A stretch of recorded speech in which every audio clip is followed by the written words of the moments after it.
Hi there, Mark Bowden here, expert in human behaviour and body language, back with you again on how to do the best setup for your virtual meetings. If you're a keynote speaker, if you're just having meetings, if you're just having one-on-one sessions with people, how do you do a great setup to get through to your audience, be it one or many? And my guess is you're thinking, what should my upgrades be? Where should I start? If I'm trying to build a better system that connects with the audience better, where do I start? And if you're thinking sound, you're most likely right. Sound is a great place to start, and I'll tell you why in just one moment.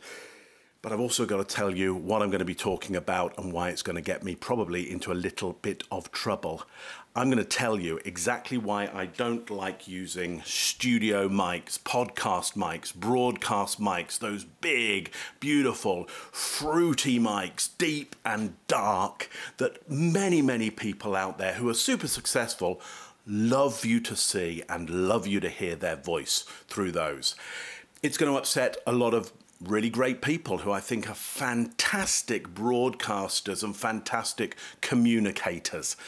Look, and you need to know, I don't like musical theatre. I don't like chocolate with nuts in or salt. I think both of those elements are an abomination, just like I think having a big fat mic when you're trying to do this kind of stuff maybe isn't going to serve you as well as you hoped. I'm going to tell you exactly why. Let's take a look at it. So here I am with you on the Rode NT1A. It's not a super expensive mic, does a good job though as a studio mic. Now I could go back there and break open the Neumann U87, but as you well know, the sound of angels singing as that came out would overshadow even my voice.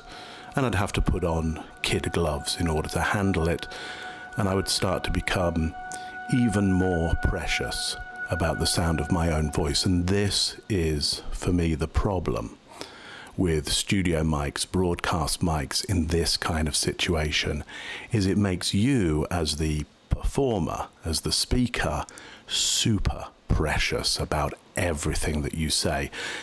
Think about it. Where has that more animated person gone to? It's really hard for me at the moment to get animated because I know I have to stay on the mic. And listen, I'm really used to doing this. I've got a history of doing professional voiceovers, animation voices for, even Disney. I had come for cleaning supplies to defeat them, but alas, I am a mere hamster. A small, helpless, adorable hamster. I'm used to being in front of a mic, and it can really hold you down and cause you to speak in a way which is just, gosh, overly sacrosanct about it. Now, the other thing as well is I want you to see my mic. I want to show you that I'm super professional. I've got a really good mic. I want you to see this big thing, but it obscures what the real feature is of me showing up live with you, which is I'm here right now. It's closing down my gestures, it's closing down my face, and it's causing me to concentrate only on the words. Look, nothing wrong with that. The words are important, but this is a visual medium predominantly. The major amount of our bandwidth right now is being used up by video, and I'm not moving enough. I'm wasting that because I'm being precious about this mic. And look, I'm not saying there aren't podcasters, broadcasters, video makers out there, people who are on meetings and doing webinars and doing keynotes virtually that aren't able to use a great mic like this and be animated. But your chances of doing that are much lower when you use this kind of mic. You get precious about how expensive this is, and it's in the way, and it's a big feature. You get precious about the volume of your voice just then. You have to monitor yourself as well, which I'm doing right now, and I'm not really used to doing that as well, so that feels a little bit odd. Though you would get, just knock the mic stand then. And now I'm worried that that will have made a noise. So, look, there's just a whole bunch of concerns around this. Now, look, sound is, of course, you know what? I'm going to go back to the other mic. I'm going to go back to the other mic and tell you why sound is so important. Hang on there a second. Be back. Feels better. I feel more open. I feel more space around me. I feel like I can animate in the way that I want to. Feels more like how I would perform if I was in a room with you, or even potentially, you know, on a stage with you, or even in a one-on-one conversation where I'm a bit more excited about stuff, you know, and I really want to convince you with my passion for something. Feels more authentic for me. Okay, so why is sound so important? Well, the part of our brain that does sound, it's not super big. It doesn't have a lot of processing power. The visual cortex, look, you know, a huge majority of our brain is around moving these fingers, okay, and also being able to see. And so our kind of graphics card is able to make up a lot of information for stuff that is distorted and deleted in our world around us. It makes a lot of stuff up. So the visual cortex isn't too worried if the world around it gets distorted, fuzzy, or has bits missing. Sound is totally different. Our brain wants to hear as good a sound as possible because it isn't able to make it up.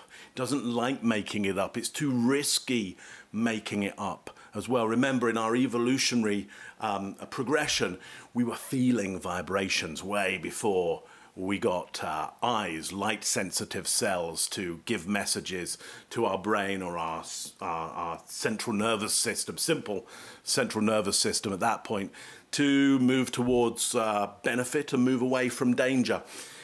So we like really good quality sound, which is why you want to focus on that sound, but also you don't want to do it to the detriment of the visual scape that you can create. So the question becomes, Mark, what microphone should I use? Well, I'll put a link to a video around that, but I think you need to be moving away from the microphones that are used exclusively to kind of pick up beautiful vocal nuance, and more towards microphones that are from the situation where things are moving at the same time. There's action at the same time.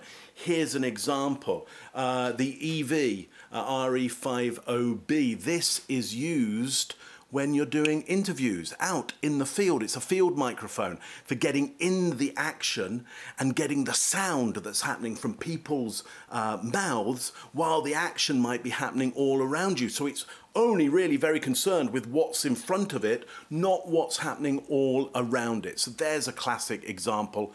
Click on the link and I'll give you some other another idea that I use. Anyway, hope this has been useful for you. Mark Bowden, expert in human behavior and body language. Catch you around. Bye now. Sorry to all the people who love using those beautiful microphones. I'm sorry. I hate musical theatre as well. I don't like chocolate with nuts and salt. I don't like it.